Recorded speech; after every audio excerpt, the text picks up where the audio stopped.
Hello everyone, I am Akshay Kulkarni, heading Center of Excellence team here at Sokrati. From the previous conversation with Saptarshi, we talked about how marketplace is evolving, what we've been doing in the marketplaces space, the kind of work we've been doing. Continuing the conversation from that, let's start.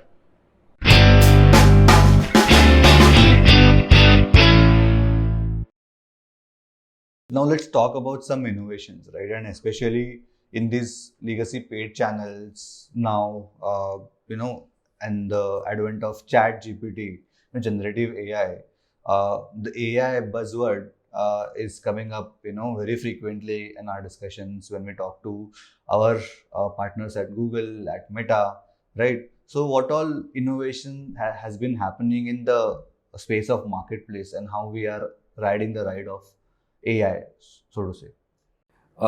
My personal take, Akshay, AI has been around for a very long time now. But yes, with Chat GPT hitting the headlines now, it's captured everyone's imagination. So on the topic of Chat GPT itself, we are trying to utilize that to write better ad copies. In fact, a few days back, someone actually tried to create a full-fledged plan using Chat GPT. Oh. The managers were not too happy about it. Okay. And the process, they were not too happy. But honestly, what we figured is the plan was not bad at all. Okay. Right? But on a serious note, I think where AI is basically playing a huge role as far as marketplace is concerned, one aspect is the aspect of how intelligent the searches themselves are becoming. Right? So when you search for something, and the aspect of what else is suggested to you, the aspect of the reminders that come to you on a monthly basis, that if you had bought this last month and so on and so forth. So all of this there. I think AI will have some way to go, and where AI can actually become an important part of marketplaces is from a consumer perspective, it will help them to really automate a lot of their monthly grocery purchases maybe. It will help them to reduce that time, and that can have a negative effect on marketplace advertising as well, right? I'm sure there must be some challenges that you are facing as a marketplace team, right?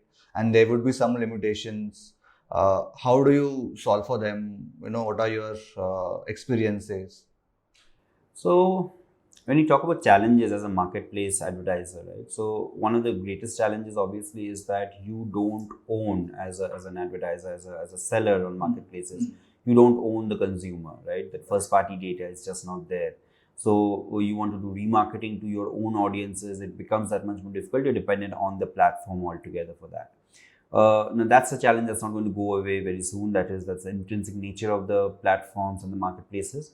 But that's something that clients will have to actually, or advertisers will have to, agree and accept and move on. Another major challenge that I feel is from a marketplace perspective is consumers have become very used to a discounted pricing kind of a scenario. They are always on the lookout for deals.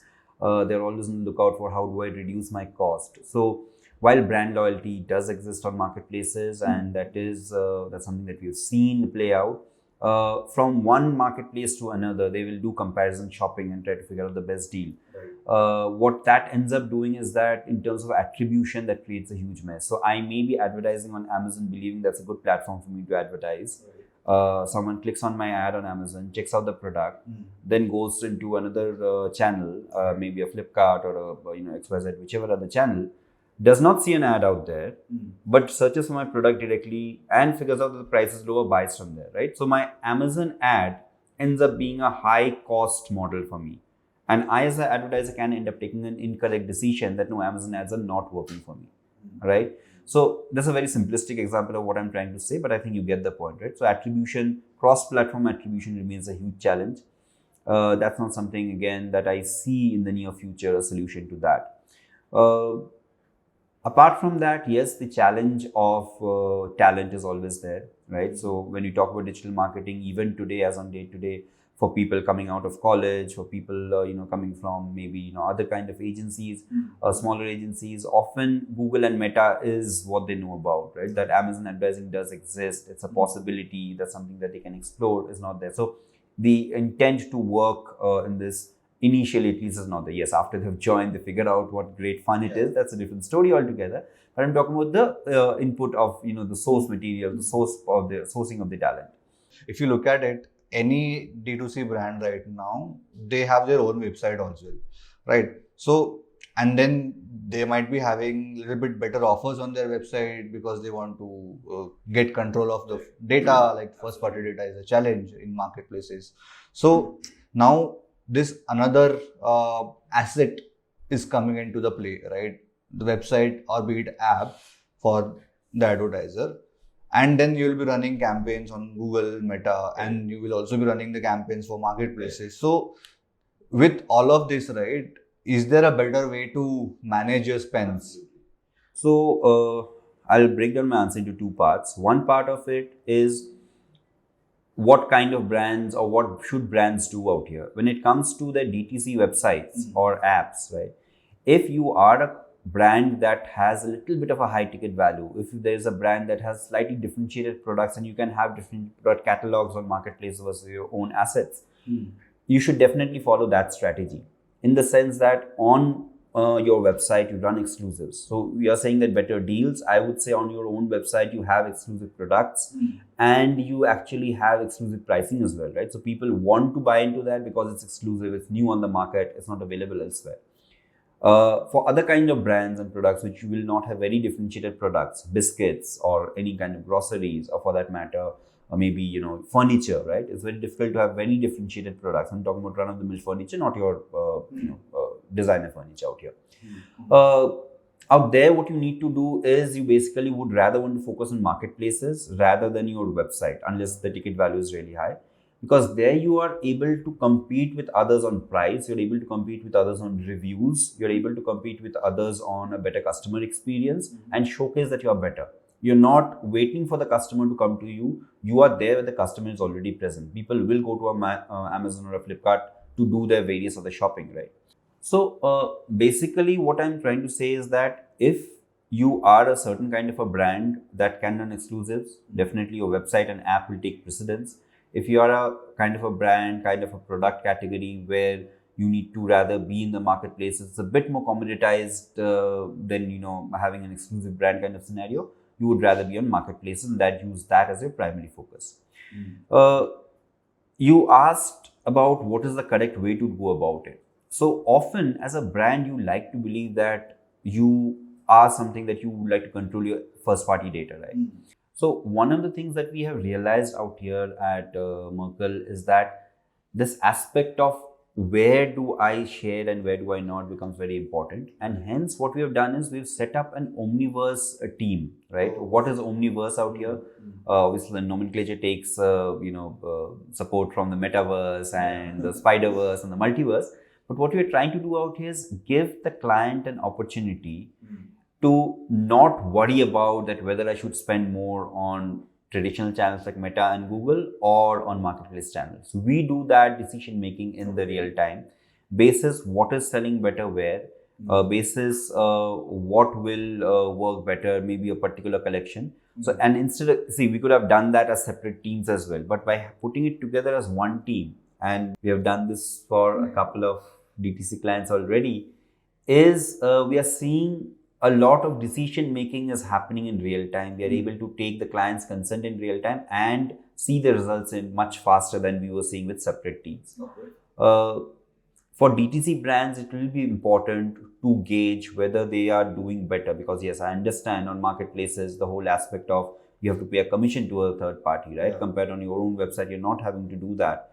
There are cost benefits, there's data benefits, and so on and so forth. But ultimately, the objective is to ensure that you establish your brand, that you sell your product.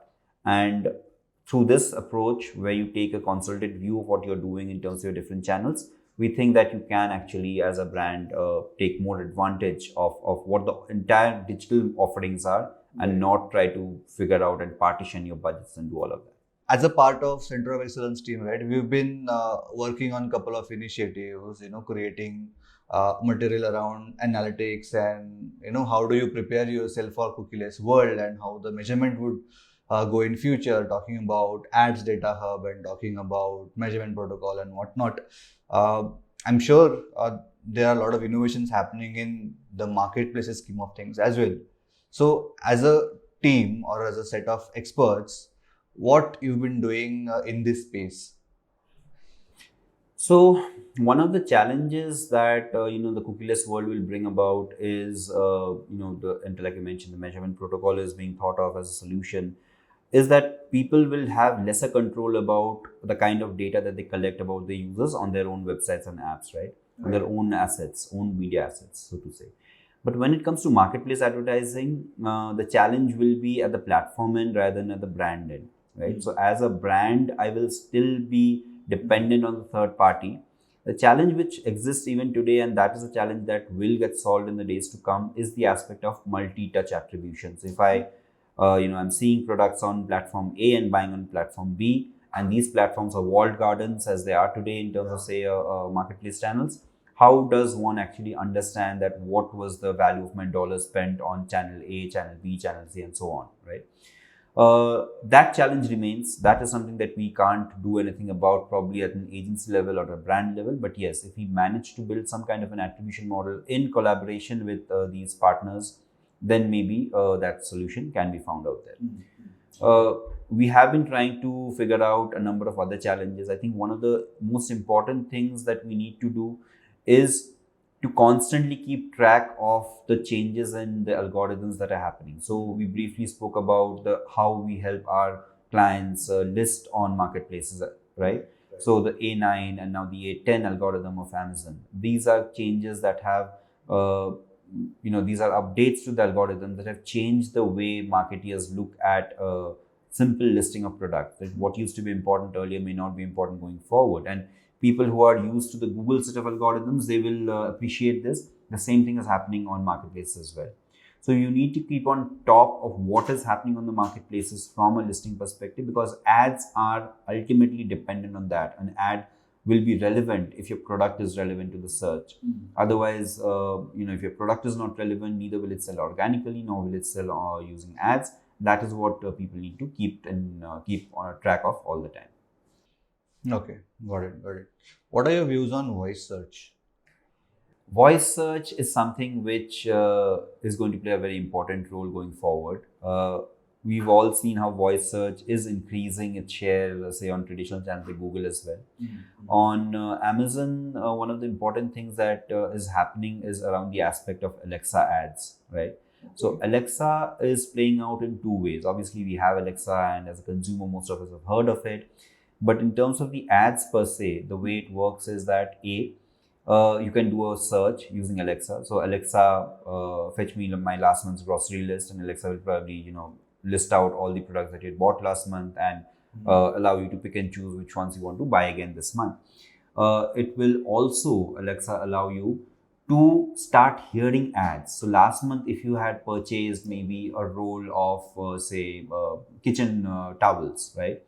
And this month, when you are trying to buy that again, Alexa will tell you that, okay, you know what, Akshay, I have another product which you may also want to hear about.